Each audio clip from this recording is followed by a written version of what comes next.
Okay, so ninth standard, very warm welcome to another program of your social studies. So as of now, we are going through the types of natural vegetation, and in that what we have completed evergreen forest and deciduous forest.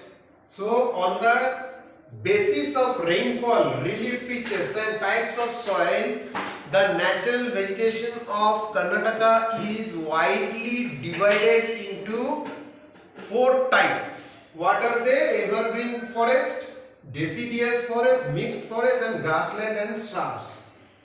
These are the types of forest. It depends on the soil, it depends on the temperature, it depends on the rainfall. On this basis only this type of forest takes place in the respective place. So we already have discussed about this evergreen and deciduous. So next one is our mixed forest. Okay, so what is this mixed forest? Mixed, the word mixed you all know. Then also I am telling you, mixed means something we are mingling one thing with other. So here what they are telling, that the growing of evergreen and deciduous trees together form the mixed forest, the place where we can see two types of vegetation, means two types of forest, the evergreen forest also and or the evergreen forest trees and the deciduous forest trees, that is known as mixed forest.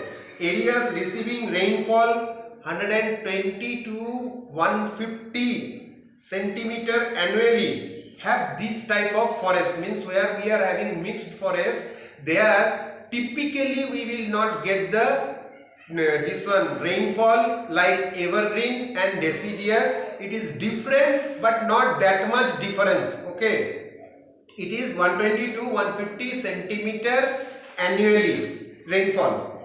Trees, so what are the trees which we can found there?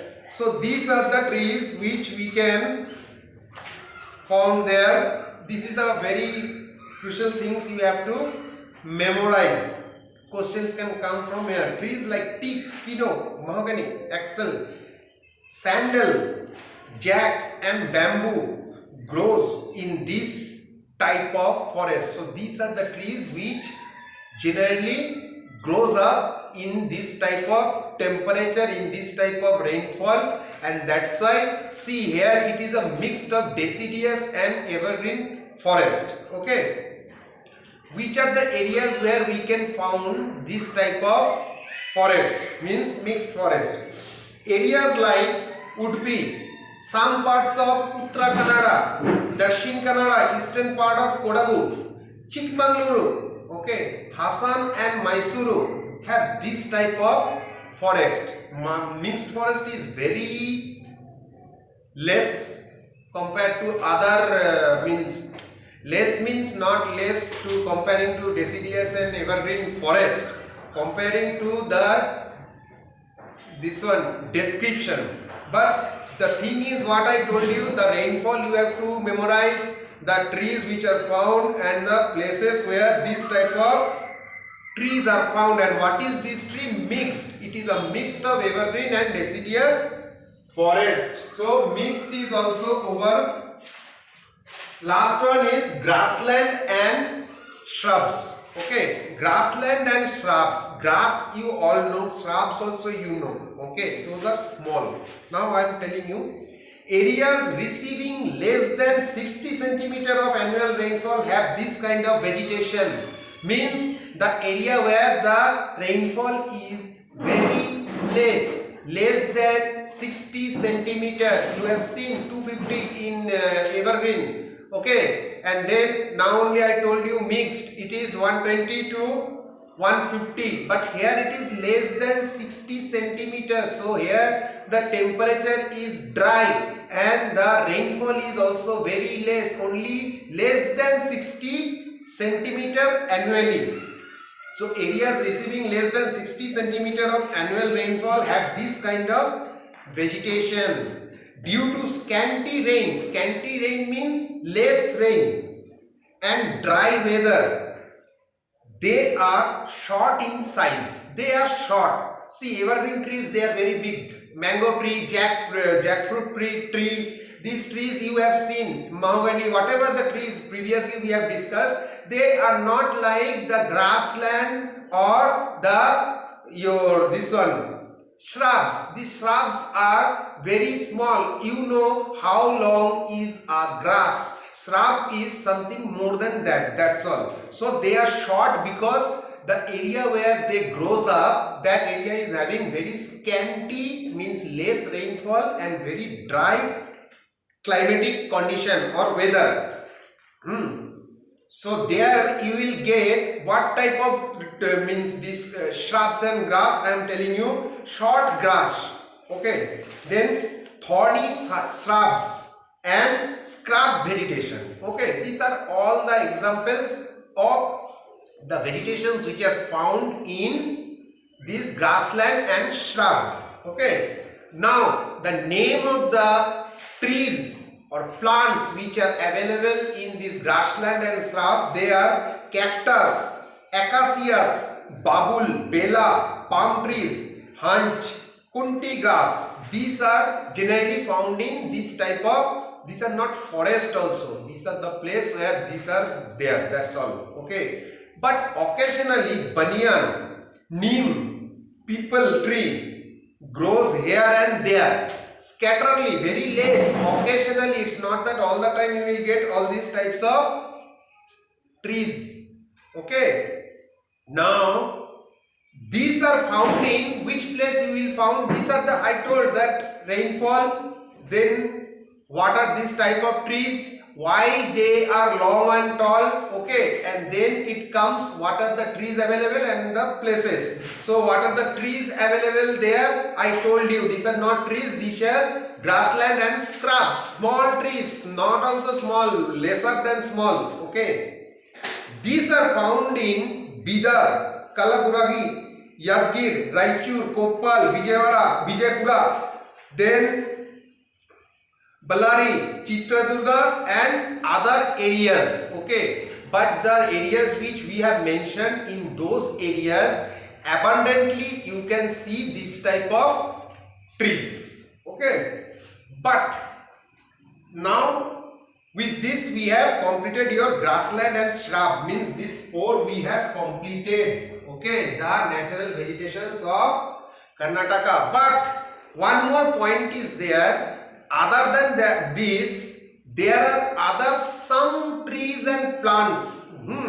Maybe questions may not come for your in your exam, but you should know it, because you are now going to listen or you are learning the vegetations of Karnataka, which is very much essential because this is your state Karnataka.